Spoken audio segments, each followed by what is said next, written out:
हुजूर की कुर्बत का ज़रिया भी दरूद है। कौन सा मोमिन होगा जिसको हुजूर के दीदार का शौक़ नहीं है। कसरत दरूद की बरकत यह है कि हुजूर का दीदार नसीब होता है। हुजूर का दीदार नसीब हो जाए तो बताओ और क्या चाहिए। अल्लाह अकबर। फरमाया जो मेरे ऊपर एक मर्तबा दरूद भेजता है अल्लाह उस पर 10 रहमतों का नज़ूल फरमाता है। और एक हदीस में आया जो एक मर्तबा मेरे ऊपर दरूद भेजता है अल्लाह उसके 10 गुनाह माफ़ करता है, 10 दर्जे बुलंद करता है और 10 रहमतों का नज़ूल फरमाता है। तो दरूद पढ़ा हुजूर पे काम अपना बन रहा है।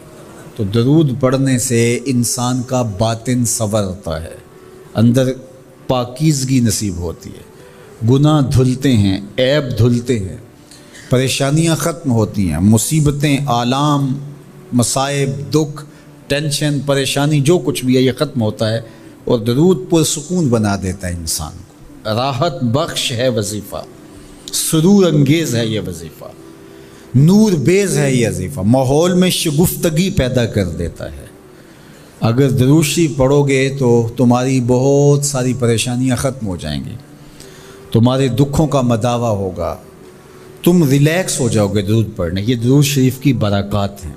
एक मर्तबा दरूद पढ़ने से 10 रहमतें नाजिल होती हैं। और जो बार बार हुजूर पे दरूद पढ़ता है तो बताओ कि कितना बड़ा ज़ख़ीरा रहमतों का उसके अतराफ़ में फैल गया। तो इसलिए कसरत के साथ दरूद पढ़ना चाहिए। हुजूर अलैहिस्सलाम ने यह भी इरशाद फरमाया कि जो मेरे ऊपर दरूद पढ़ता है मेरे ऊपर लाज़िम है कि मैं उसकी शफ़ाअत करूँगा। शफ़ाअत रसूल के हुसूल का ज़रिया दरूद बनता है। चूँकि हमारा आसरा ही हुजूर की शफ़ाअत है। वो दामन शफ़ाअत खोलेंगे तो हम गुनाहगारों का काम बनेगा। और वो नसीब कैसे होगी हुजूर अलैहिस्सलाम की शफ़ाअत?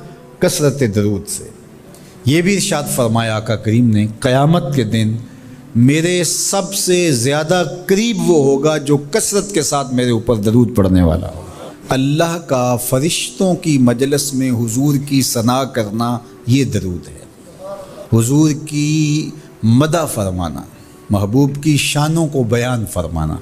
ये सही बुखारी में सलात का तर्जुमा हज़रत अबू आलिया रज़ियल्लाहु ताला अन्हो से किया गया है। तो फिर दरूद का मफ़हूम बहुत वसी है। हुजूर की मदह व तौसीफ़, हुजूर के हुस्न का बयान, हुजूर के ख़साइल का उन्वान, आका करीम के शमाइल का तज़करा, हुजूर अलैहिस्सलाम के फ़ज़ाइल की बातें, हुजूर की अज़मतों का उन्वान, ये सब कुछ दरूद के ज़ुमरे में आता है।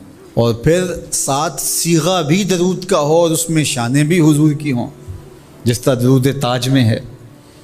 तो उसमें हुजूर पर दरूद भी भेजा गया और साथ हुजूर की अज़मतों को भी बयान किया गया।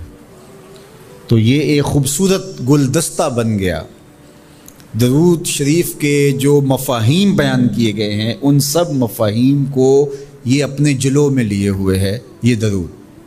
तो कसरत के साथ हुजूर अलैहिस्सलाम पर दरूद पढ़ने की तलकीन फरमाई गई। हज़रत उबई बिन काब रज़ियल्लाहु ताला अन्हु फरमाते हैं कि आका करीम ने तरग़ीब दी दरूद शरीफ पढ़ने की, बाकी उमूर और इबादत, ज़िक्र, फ़िक्र। तो मैंने अर्ज़ की, इरशाद फरमाए कि मैं आप पर किस मिक़दार में दरूद पढ़ूँ, कितना वक्त, कितना दरूद पढ़ूँ। तो आका करीम ने फरमाया माशेता, जितना तुम चाहो। फरमाते हैं मैंने कहा मैं चौथा हिस्सा दरूद पढ़ूँगा, बाकी 3 हिस्से दीगर इबादत और दीगर वज़ाइफ अज़कार बजा लाऊँगा। फरमाया जिस तरह तुम चाहो, जो तुम्हारी मर्ज़ी, लेकिन अगर दरूद की मिक़दार को बढ़ा दो तो तुम्हारे लिए बेहतर होगा। तो मैंने कहा अन-निस्फ़ा, मैं आधा वक्त दरूद पढ़ा करूँगा और बाकी चीज़ें बाकी आधे वक्त में करूँगा। फरमाया जिस तरह तुम चाहो, लेकिन अगर दरूद की मिक़दार को बढ़ा दो तो तुम्हारे लिए बेहतर होगा। मैंने कहा कि हुजूर मैं 2 हिस्से दरूद पढ़ूँगा और 1 हिस्सा बाकी वज़ाइफ औरात बजा लाऊँगा। फरमाया जैसे तुम्हारा दिल चाहे, लेकिन अगर तुम दरूद की मिक़दार को बढ़ा दो तो तुम्हारे लिए बेहतर होगा। फरमाते हैं मैंने कहा हुजूर मैं पढ़ूँगा ही दरूद, सारा वक्त मैं आप पे दरूद ही पढ़ता रहूँगा। फरमाया फिर तुम्हारे सारे दुख, तकलीफ़, अज़ियतें, परेशानियाँ, उसके लिए ये दरूद किफ़ायत करेगा और तुम्हारे गुनाहों की मग़फ़िरत फरमा दी जाएगी। تمہاری پریشانیاں، تمہاری اذیتیں، تمہارے دکھ، دور موجود میں لفظ بولا جاتا ہے ٹینشن، تمہاری ساری ٹینشن، تمہارے سارے معاملات حیات کی بے ترتیبیاں، پریشانیاں، دکھ، اذیتیں، سب کچھ ختم ہو جائے گا۔ درود سب دردوں کا مداوع ہو جائے گا، سب دکھوں کا علاج ہو جائے گا، سب پریشانیوں کا حل ہوگا، سب مصیبتوں کا مداوع بن جائے گا، اور ساتھ ساتھ تمہارے گناہ بھی بخش دیے جائیں گے۔ تو درود جتنی کثرت کے ساتھ پڑھا جائے اللہ کی اتنی ہی رحمتیں نازل ہوتی ہیں۔ تو باقی وظیفے، باقی اوراد وہ بھی فضل و شرف والے ہیں، لیکن حضور نے فرمایا کہ پھر تمہارے لیے درود ہی کافی ہو جائے گا۔